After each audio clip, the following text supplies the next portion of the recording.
Hello again everyone from Tokyo, Japan, and welcome back to Two Wheels in Tokyo, where today I'm going to be talking about the most recent upgrades which I've made to my old Moulton APB. Now you've probably seen well, if you haven't seen, you should check it out, my recent video, or my previous video about the MPB and the upgrades I'd made to it up to that moment. But being one of those people who loves to fix things which aren't broke, I decided to go and do another set of upgrades to this bike. And there are a few more things which I've added to it, most notably the upgrade to electronic shifting with the Shimano Di2 shifting system. One obvious thing which I've changed on the bike is the wheels, or are the wheels. I got rid of the original Pashley wheels, which I had attached my old Dura-Ace 7800 system to, and I upgraded to these Tyrrell Q-Element AM3 wheels, which are more of a deep section aero wheel with bladed spokes, and they're surprisingly light. They're lighter than the original Pashley wheels, and they're stronger, and they're narrower, but not so narrow that I can't fit larger tires more easily. So I really like the wheels. And the seat post I upgraded. I installed a titanium seat post, also a Tyrrell part, and that's shaved some more weight off the bike. And I have to put it on a scale to see exactly what the weight is, but it's significantly lighter than what it was when it was fitted with the original 8-speed system. So let's go ahead and take a look at the Di2 system. And the rear derailleur on this bike is a Dura-Ace 9070 11-speed. Hooked up to a Dura-Ace 11-speed 11 to 28 cassette. Now this derailleur works wonderfully. It's a simple bolt-on conversion here to the original Moulton APB. I love how silent it is, how quickly it shifts, and I have no issues at all with it. It's a lot quieter than the XTR shifter, which I have mounted on my mountain bike, and it just sings through the gears. You can simply hold down the shifter and it will go all the way to the highest gear or all the way to the lowest gear. You can click 3 gears at a time or 1 gear at a time. It's a really cool setup. The front derailleur is another Dura-Ace 9070 part, kind of a big and clunky looking thing, but it's surprisingly light. This one's a little bit noisier. It sounds a lot like the XTR rear derailleur. And it works perfectly well with this old Dura-Ace 7800 crankset. Now, despite the fact this is an 11-speed chain, it has no issues at all with the 9-speed chain rings. And also, one cool thing about this system is it features what is called auto trim. And what that means is when you shift gears on the front, it will automatically adjust the derailleur cage so it doesn't rub against the chain. It's a really cool system and allows a lot of flexibility if you're mixing and matching components on your bike. So the derailleurs and the cassette, a really wonderful, simple bolt-on operation. The shifting, or the shifters, I didn't want to run a drop bar on this bike, so that meant that I can't run the regular brifters or STI style shifters which come on the road and gravel bikes. So what I did is I simply installed a set of XTR 9050 shifters. These plug right in and they work perfectly well with the Dura-Ace parts. I thought there might be some kind of issue because they are different, but it turns out that the electronic signals in the Di2 system are the same, unlike the mechanical system where there are different pull ratios for the gears. Since these are electronically operated, the cable pull ratios are irrelevant, and the XTR works very well with the Dura-Ace. There's a control panel here in the front, and when I am shifting, it will show the gears, what gear you're in. And when you reach over the top gear, it'll give you a warning beep saying that you can't go any higher than that. Another cool thing this has is a mode button on the bottom where you can adjust the rear derailleur while you're riding. So if it gets somehow knocked out of adjustment, or the chain is making funny noises as it's or it's not shifting as smoothly as you like, you can adjust it while you're riding. It's very simple and easy to do. The wiring on the bike is surprisingly easy to manage. This bike has, I think, 5 wires altogether. There are 2 wires for the derailleur, and there's a main wire, control wire, which runs from the control panel down to the bottom junction box, and the 2 shifter wires. Oh, and I think I forgot to mention the battery wires. So I guess it's 6 wires altogether, but very easy to figure out and very easy to connect. Only one wire runs from the shifters down to this junction box here on the back. And I apologize for this rat's nest of wiring. It's actually more simple than it looks. I just kind of wire tied this together and connected it together quickly just so I could try it out and see how it worked. And I haven't got around to routing the wires where I want them to be yet. I put the battery inside the seat post, which was a bad idea. I'll explain why in a moment.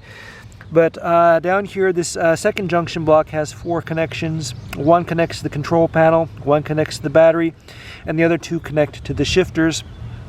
It's a very simple system, very easy to figure out, and it works well. My only complaint is that the wiring, the connections, I wish that they had, like, instead of the same connections on either side, that there were more like male-female ones, which allow you to connect wires together to extend them. The single wires are either too long or too short, and if they're too short, you can't, like, connect 2 or 3 wires together and make a longer wire unless you use these connector adapters, which I don't like. So what I plan to do next is remove the battery from the seat post. I'm going to put it inside the handlebar and do most of my wiring inside the handlebar and simply run 2 wires all the way to the rear derailleurs, and that will clean it up and get rid of the rat's nest and reduce the potential for future problems.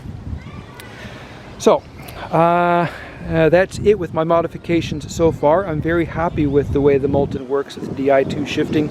The Moulton is a really wonderful riding bike, and that's one of its best features. You might not like its appearance, you know, the kind of funky space frame design and the quirky looking front and rear suspension. I guess it's not everyone's cup of tea, but if you judge a bike by how it rides, you know, this pushes the Moulton way up, you know, turns the volume up to 10. It has an outstanding ride. The combination of the small high pressure tires and a very well thought out and supple suspension make it a really wonderful riding bike. It's a rather long bike, so you know you don't feel kind of squeezed, you know, compactly like you do on another 20-inch bike. I have a Birdie up in my closet, which I don't ride anymore since I got this bike going. And that bike has a shorter wheelbase and a more modern system for the suspension and all that, but it simply doesn't ride anywhere near as well as the Moulton does. This gives you a ride which, though it's different, it has the same quality feeling that you get in a very high quality bike, especially a classic steel bike. Suspension on this bike, despite that it's the fact that it's 1960s technology, though of course these space frame bikes are later bikes, the suspension dates to a much earlier period. It works remarkably well. Alex Moulton was a real genius when it came to engineering things like this, and I like that he can make a really good workable suspension without requiring hydraulic fluid or compressed air or any of that stuff. It simply works with springs and friction. And what I mean is you know, there's a bushing inside which slides up and down, and a spring inside as well, and that allows the suspension to cycle up and down. And then these bolts here on the front, there are bushings underneath, and by tightening or loosening these bolts, you increase or decrease the friction, and that has the same effect as, I guess, increasing or decreasing the action of the suspension. You can adjust the preload by adjusting the tension on the spring. It's a very adjustable system and very simple. It's taken me a while to figure it out just right, but now I've got it dialed in and I really love the way it rides. Another cool thing about this bike is the flexibility in adding accessories. So you know, you can attach racks to the front and rear, you can attach fenders. I'm not too happy with the fact that there's only one water bottle mount, but you can attach other water bottles in different places with adapters, and not that hard to do. And another really good thing about the APB, which makes it unique from the other space frame Moultons, is the large space here in the fork and the rear fork, and this allows you to run really large tires or to run 451 wheels. Now that's one thing which makes this bike really suitable for touring, is that you can put larger tires which will do better in the mud, and also larger tires with even fenders attached to them. You can see there's lots of space in the back here too. It's a really wonderful touring bike. Now the APB is a really cool bike because, you know, as I've modified this one, I've managed to knock off a lot of weight, and I've got to put it on a scale to see exactly how much it weighs, but it's significantly lighter than when I started. It's a surprisingly fast bike. You know, the smaller tires with the higher pressure, and you know, the lightweight and the gearing and all that. You know, it's capable of being ridden fast, though it's not a road racer. For a commuter, it's a wonderful bike. I like the upright position. The suspension makes it very comfortable over the cracks in the sidewalks and irregularities in the pavement and all that. And of course, for touring and off-roading, you can put larger tires on it, and the suspension will soak up the bumps in there. And of course, the ability to put front and rear racks and other accessories on it make it suitable for that. So I'm really looking forward to taking this bike out to the countryside in Japan and using it next year. And after that, I plan to be going up into the mountains in Hokkaido. And for that, I'm going to be putting together a different bike, and I'm acquiring the parts of that bike. And the bike is going to be probably something that you'll see in other places on the internet. It's an all-city space horse. So far, I've received the frame and fork, the wheels, the derailleur and cassette. I still have to get the other parts for it. And when I get all the bits and pieces I need to put it together, I'll go ahead and assemble it. And if you'd like to see the process of that being put together, please let me know. Other videos I'm working on, I am planning to do a ride from Harajuku on Cat Street down to the big scramble Kosaten, the busy intersection in Shibuya, and then back up the road to Aoyamadori. It's a really interesting area, especially recently. It's been much more crowded than it normally is. So I'll be posting that within the next couple of weeks. And also I plan to do a ride out in the Asakusa area, which is pretty interesting to see. So if you'd like to see these, please subscribe and check back. Anyway, that's it for this video. Thank you very much for watching, and I hope you tune in again soon.